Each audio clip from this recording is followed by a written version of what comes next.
ज्ञानेश कुमार के खिलाफ महाअभियोग लाने की तैयारी में है विपक्ष। ये खबरें, ये सुर्खियां आपके सामने हैं, जिससे पता चलता है कि विपक्ष अब ज्ञानेश कुमार के खिलाफ महाअभियोग लाने की तैयारी कर चुका है। ऐसे में सवाल यह कि क्या मुख्य चुनाव आयुक्त के तौर पर ज्ञानेश कुमार की कुर्सी अब बस चंद दिनों की बची है?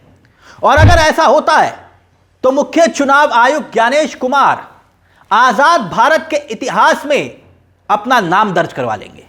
आप कहेंगे क्यों?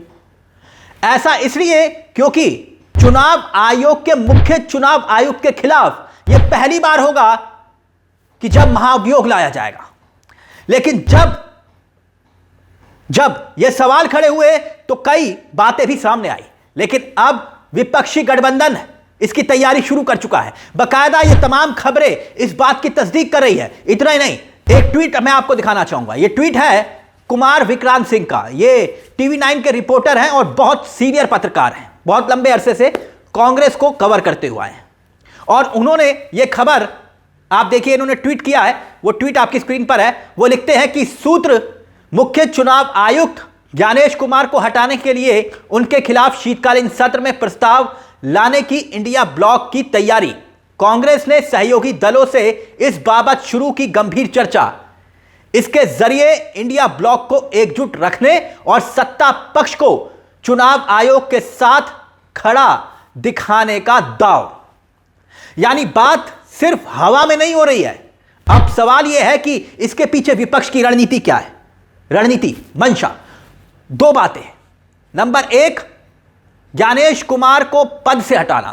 पॉइंट नंबर 2, अगर हटाए भी नहीं गए तो देश के आगे भारतीय जनता पार्टी को एक्सपोज करना। वो ऐसे कि जैसे ही ज्ञानेश कुमार की बात होगी, महाअभियोग लाया जाएगा, तो बीजेपी प्रोटेक्ट करेगी, प्रोटेक्शन देगी। और फिर सवाल खड़े होंगे कि जब चुनाव आयोग एक स्वतंत्र संस्था है तो भारतीय जनता पार्टी क्यों ज्ञानेश कुमार को डिफेंड कर रही है? यानी बीजेपी सामने आई तो विपक्ष बोलेगा कि देख लीजिए, भारतीय जनता पार्टी ही बी टीम है, बी टीम है चुनाव आयोग, इसलिए बीजेपी बचा रही है। वैसे अब याद कीजिए, यह पहली बार नहीं है कि ऐसी चर्चा हो रही है। जब मानसून सत्र चल रहा था तब उस वक्त भी वोट चोरी, एसआईआर के मुद्दे पर जबरदस्त हंगामा विपक्ष ने संसद के भीतर और बाहर किया। आपको याद होगा, तब इसी तरह की चर्चाएं भी हुई थी कि ज्ञानेश कुमार के खिलाफ महाअभियोग लाया जाए, लेकिन ऐसा हो ना पाया। मगर अब होने क्या जा रहा है? अब होने यह जा रहा है कि ज्ञानेश कुमार के खिलाफ महाअभियोग। क्यों? क्योंकि इसमें भी 2 पॉइंट हैं। पॉइंट नंबर 1 कि बिहार के नतीजों के बाद सब दंग है कि ऐसा कैसे हो सकता है।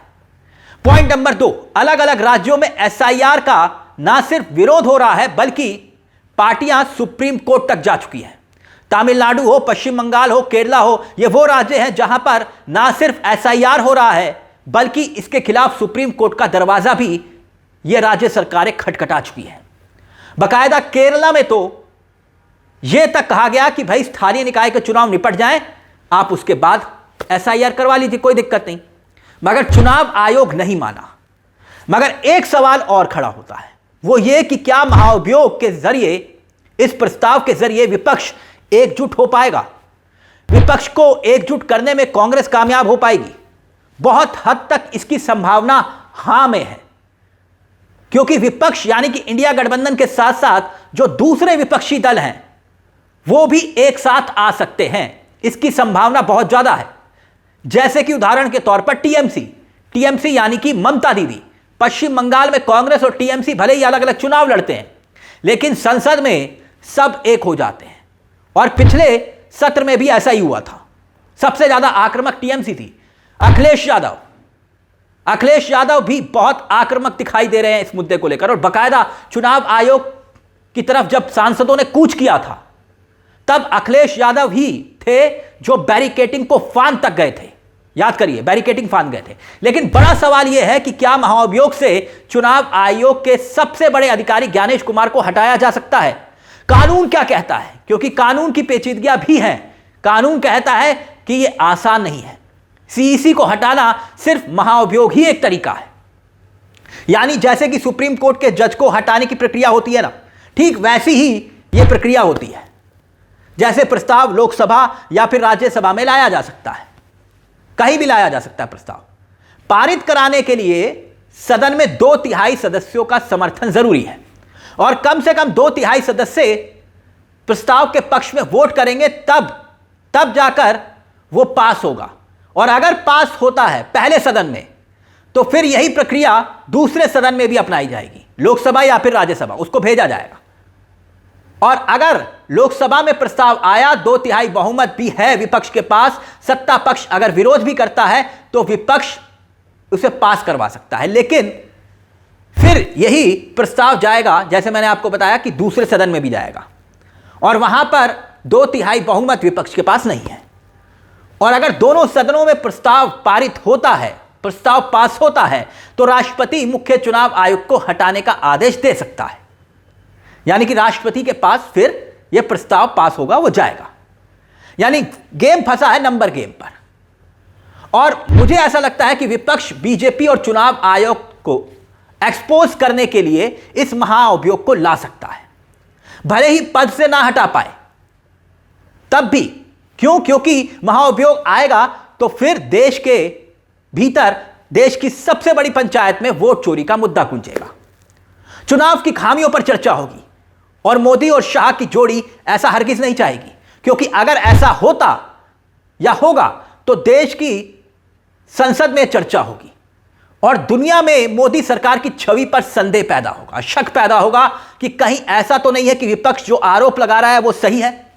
इसलिए मोदी तो ऐसा हरगिज नहीं चाहेंगे।